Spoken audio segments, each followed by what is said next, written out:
नमस्कार। Divine masculine वापस क्यों आते हैं? क्या है उनके वापस आने का राज? The secret behind their come back.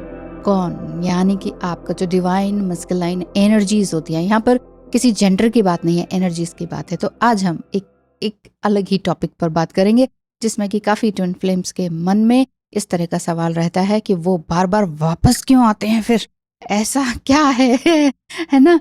तो इसका रीज़न क्या है और इस पैटर्न को हम कैसे समझें, ये सब आपको इस वीडियो में अच्छी तरह से मिलेगा। ध्यान से देखिएगा, सुनिएगा और मन करे तो शेयर भी कर सकते हैं। तो उनके वापस आने का सबसे पहला रीज़न है इमोशनल अटैचमेंट। हाँ जी, आपके साथ बार बार लौटने का एक बहुत बड़ा कारण होता है, आपके साथ इमोशनल अटैचमेंट होता है। इसी वजह से आते हैं। दिल और दिमाग उनका आपके साथ कनेक्टेड होता है। जैसे कि चाहे जितनी भी प्रॉब्लम हो जाए, वो वापस आपके साथ इमोशनली कनेक्ट फील कर पाते हैं। चाहे वो दूर हो जाएं, कहीं और शादी हो जाए या कुछ और ही मैटर हो, लेकिन फिर भी देर सवेर वो आपके पास आते ही हैं। दूसरा रीज़न है फियर ऑफ बीइंग अलोन। कई बार वो अकेले रहने को डर लगता है, उनको अकेला रहना वो फेस नहीं कर पाते हैं और बार बार इसी वजह से आपके पास आते रहते हैं। ये डर उन्हें स्टक रखता है कि अरे मैं अकेला हो गया तो, और वो अपने इस इश्यू से कन्फ्रंट नहीं कर पाते हैं खुद से। मतलब रियलाइजेशन नहीं है, अवेयरनेस नहीं है, उसके प्रति अवेयरनेस नहीं है, तो कोई अपना एक्शन भी नहीं है। इसी वजह से वो अपने कंफर्ट जोन में आते हैं। तीसरा पॉइंट, कंफर्ट जोन। यस, आप ही तो उनका कंफर्ट जोन है। आप ही ने तो उनको वो सब कुछ पैम्पर कर करके दिया है, हर एक प्रॉब्लम को फिक्स करके दिया है कि नहीं? तो वही चीज़ें, क्योंकि आपके साथ वो पैम्पर, वो प्यार, वो लव, वो रिस्पेक्ट, वो उनका कंट्रोलिंग नेचर को भी आप सह जाते हैं। तो इस वजह से भी वो आपके पास आते हैं, क्योंकि उनको उनका जो कंफर्ट जोन है वो आप ही हैं।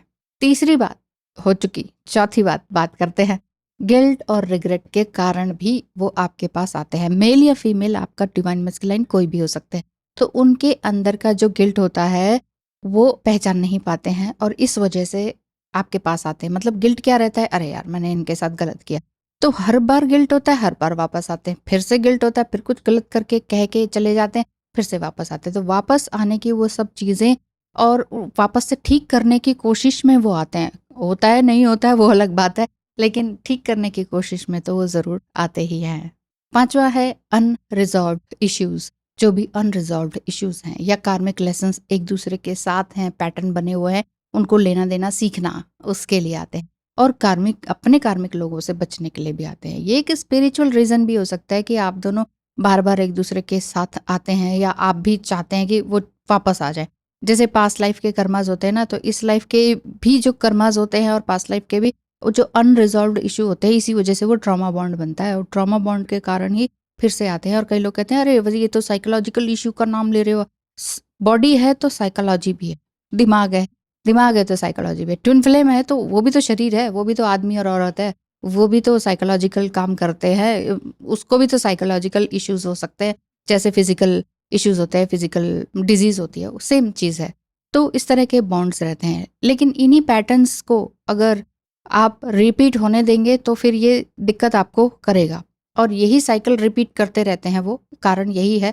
ये पैटर्न तभी ब्रेक होता है जब आप अपनी बाउंड्रीज सेट करते हैं। जी हाँ, यदि आपको भी लगता है कि आपका जो डिवाइन मस्कुलाइन है, आपके प्रियतम जो हैं वो वापस आ गए हैं, लेकिन वो वापस आने पर वही एनर्जी पर ही आए हैं, मतलब थोड़ा सा सुधार है 1%, लेकिन फिर भी अब हमें क्या करना चाहिए? वापस तो आए ही है ना, तो क्या करना चाहिए? क्या आपको हेल्दी बाउंड्रीज क्रिएट करनी चाहिए? किस तरह से? पर्सनल गाइडेंस के लिए स्क्रीन पे दिखाए नंबर पर मैसेज करें और फी स्ट्रक्चर जानें। तो ये तो अभी तक मैंने बताया कि वो वापस क्यों आते हैं। अब मैं बताती हूँ कि कैसे आप इस साइकिल को ब्रेक कर सकते हैं। ब्रेक करने का एक ही तरीका है, अपने लिए एक बाउंड्री सेट करना। अपने आप को प्रायोरिटाइज करें और अनहेल्दी पैटर्न को हील करें। अनहेल्दी पैटर्न कैसे हील होगा?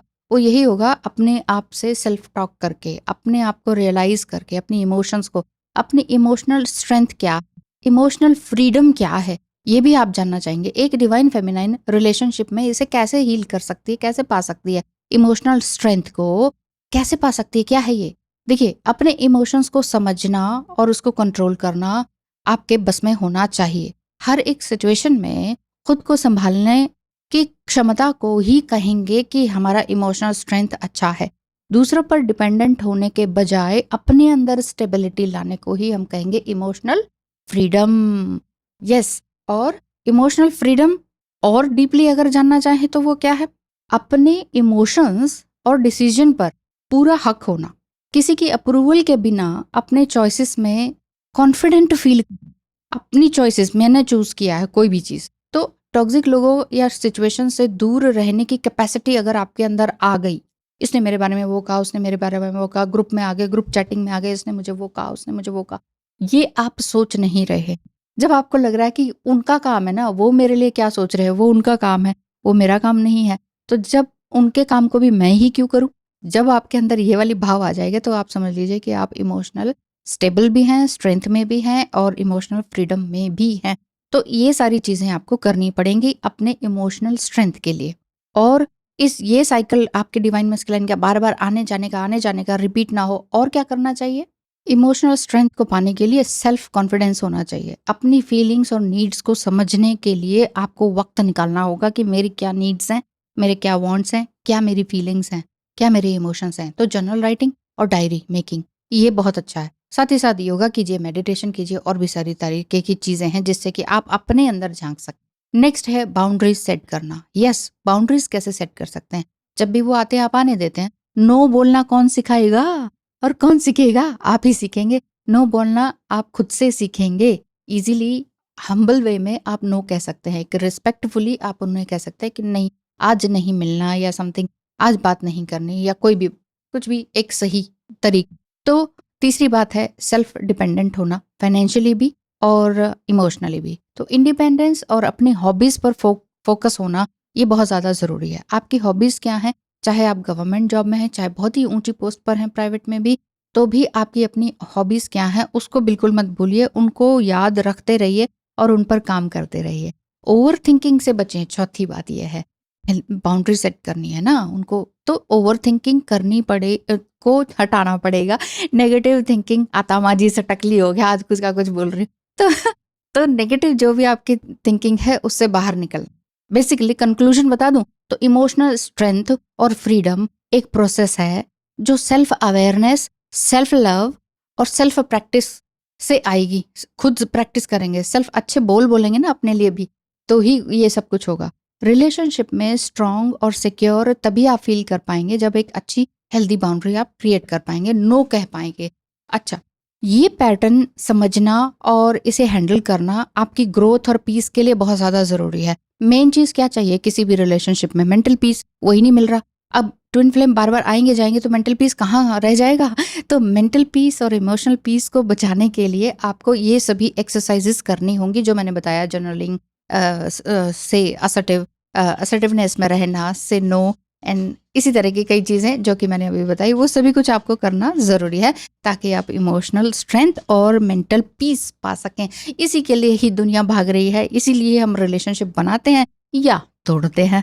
जब तोड़ते हैं तो हम कहते हैं बस भाई बहुत थक गए हैं, तो इनफ इज़ इनफ, तो हमें ये तो रिश्ता तोड़ना है ताकि हमें मेंटल पीस मिले। लेकिन फिर दूसरा कोई रिश्ता जोड़ते हैं, शायद वहाँ से मेंटल पीस मिले। मेंटल पीस कभी भी कहीं से, किसी और इंसान से, किसी चीज़ से नहीं मिलेगा, वो मिलेगा अपने अंदर झांकने से। झांकने में ही तो थोड़ी देर है, उसी में ही तो कसर है, उसी में ही तो टाइम लगता है, उसी में ही तो पेन है। पेन होगा तो ही कुछ मिलेगा। No pain no gain. आज के लिए इतना ही। Thank you so much. धन्यवाद। आपका दिन शुभ हो।